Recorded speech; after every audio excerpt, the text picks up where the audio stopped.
Aí, meus amigos e minhas amigas, no dia de hoje eu trago um vídeo mostrando que parece que emendas parlamentares não estão mais contentando aos parlamentares.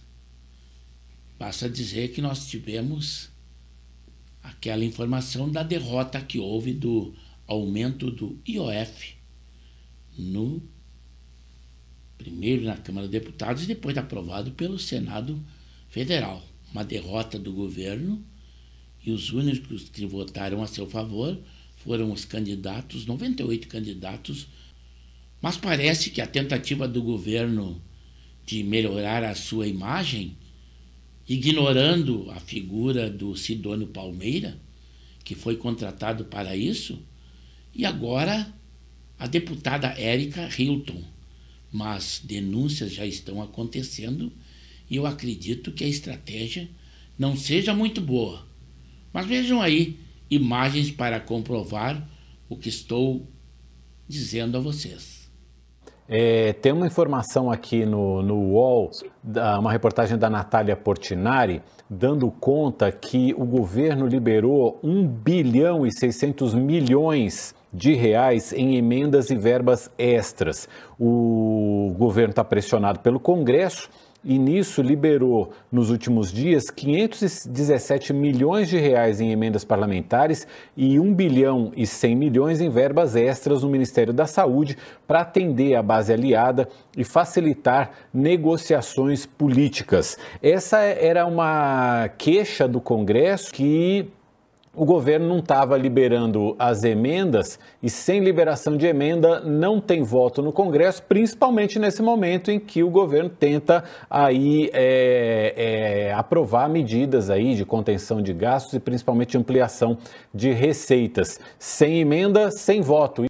Isto aconteceu há aproximadamente 7 dias atrás, mas aí está o resultado sobre o aumento do IOF, que não passou. Eu acredito que os valores ainda não foram suficientes. O Congresso derrubou o decreto do governo federal que aumentava o IOF, o Imposto sobre Operações Financeiras. Com isso, cravaram mais uma derrota ao Executivo. Além, é claro, da antipatia desse governo de querer gastar tanto e arrecadar sem parar, o que mais teria influenciado esse comportamento dos parlamentares? Que não existe esse clima para aumentar os impostos, seja no Congresso ou fora dele. Estávamos esperando isso acontecer, na verdade, por parte da oposição, que fosse colocado em votação, mas não estavam tão otimistas que fosse acontecer antes do recesso, inclusive. Hugo Mota acabou anunciando, então, na última terça-feira, já à noite, por volta de 11h30 da noite, que ontem iria, de fato, analisar essa matéria. O governo não conseguiu nem 100 votos, 98 votos somente de aliados do governo, fizeram vários discursos dizendo que isso não iria aumentar o imposto para a pessoa física, que seria somente para os super ricos, mas a oposição, nomes do Centrão, nomes de legendas que ocupam espaço na esplanada dos ministérios, inclusive, que tem ministério dentro do governo, acabou indo com a oposição e o governo não conseguiu entender, de acordo com líderes do governo, até mesmo a ministra Gleice Hoffmann, que tentou fazer contato com Hugo Mota, mas não foi atendida. Líderes do governo não entenderam a movimentação de Hugo Mota, que não avisou nem mesmo a oposição, que na quarta-feira iria analisar essa matéria. E, como essa derrota na Câmara, isso foi enviado para o Senado imediatamente. O senador Davi Alcolumbre colocou em votação e foi derrotado também no Senado. Mas, para tentar melhorar a sua popularidade, o governo Lula agora também escolheu a deputada Érica Hilton. Mas não sei se teria sido uma boa escolha, porque denúncias sobre ela já estão acontecendo.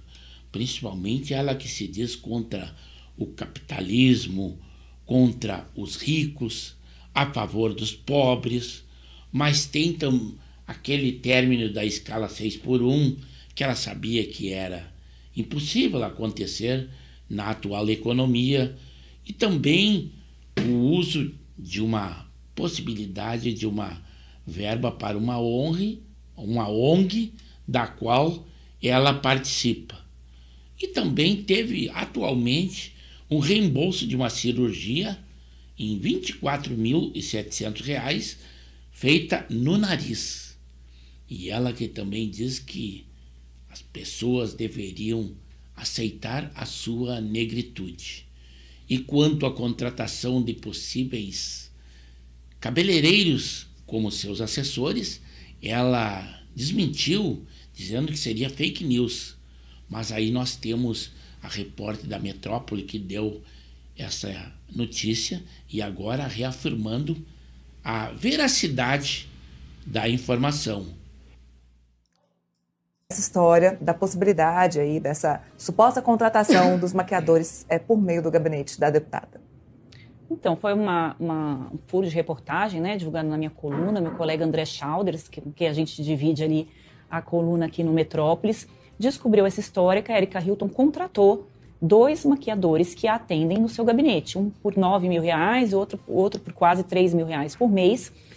Várias pessoas que trabalham com a Erika Hilton, que trabalharam, nos relataram que esses 2 não têm funções que eles deveriam ocupar ali, né? Um assessor legislativo, ele precisa orientar a deputada nas votações, organizar os temas que vão ser discutidos por ela, escrever discursos, e esses 2 não faziam nada disso. O que eles fazem é acompanhar a deputada para fazer as suas maquiagens, as suas produções nos seus eventos, nas suas agendas. Então, isso está sendo muito criticado, inclusive, Neila, o que a gente apurou hoje é que, inclusive, na base da deputada Erika Hilton, os seus apoiadores, os seus eleitores estão bastante descontentes com esse fato. Ela estaria perdendo já seguidores ali nas redes sociais, porque assessores legislativos, coisa nenhuma. Ou seja, ela está pagando a maquiagem dela com dinheiro público. Eles são, na verdade, os seus maquiadores. Ela pode contratar maquiador com dinheiro público? Não pode, porque o papel de um assessor legislativo, como eu acabei de explicar, ele é outro. Então, se ela quiser ter maquiador, ela contrate aí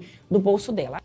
E aí nós trouxemos também uma reportagem de um amador feito nas ruas para saber qual o pensamento, mesmo de pessoas que não a reconheciam, pelo menos pela imagem mostrada, e qual o seu pensamento quanto à deputada.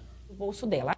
Essa pessoa aqui, ó, é a mesma pessoa que essa? Não. É a mesma pessoa, só que essa aqui é antes da verba da Câmara dos Deputados e essa aqui é depois da verba da Câmara dos Deputados. Essa deputada se chama Erika Hilton. Segundo o site Metrópolis, ela paga 2 maquiadores com verba pública. O que a senhora acha disso? Ela cria vergonha na cara e trabalhar para ter as coisas dela, porque com dinheiro público, que eu saiba, não devia ser feito isso não. Dinheiro público, é a gente que está pagando, sair do nosso dinheiro. Ela devia criar vergonha na cara e devolver o dinheiro que ela está fazendo isso, né? Então não tem jeito, aceita como ela é. Erika Hilton paga seus 2 maquiadores com verba da Câmara dos Deputados. A comunidade LGBT adora ser trouxa. Isso é feito de fantoche. Aí depois quer falar de mim. Pois é, né? Ainda por cima, ela não tem vergonha na cara e ainda usa do dinheiro público pra bancar maquiador. Acabei de me maquiar, gente, mas tem que contar uma coisa pra vocês. Foi com meu dinheiro, tá?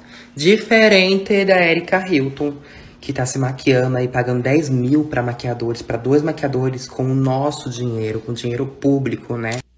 Mas com esse vídeo trazido, eu pergunto a vocês, será que é uma boa o presidente Lula convocar a deputada para melhorar a sua imagem com essas denúncias que já estão acontecendo? Realmente, a rede social dela é uma das melhores dentre os políticos, mas ela já está perdendo seguidores, até por ter apoiado e elogiado aquele Oruan, aquele cantor que não tem uma boa referência. O público LGBT, que é o seu maior eleitorado, parece que não está contente com ela. E imaginem ela a trazer uma boa imagem ao presidente Lula. Mas eu espero que, ao assistirem o nosso vídeo na íntegra, que deem a sua opinião. E ela será muito bem-vinda no canal de Pepe Severo no YouTube, onde eu peço que, se acharem por bem, se inscrevam no canal, pois nós temos edições diárias e os mais variados assuntos.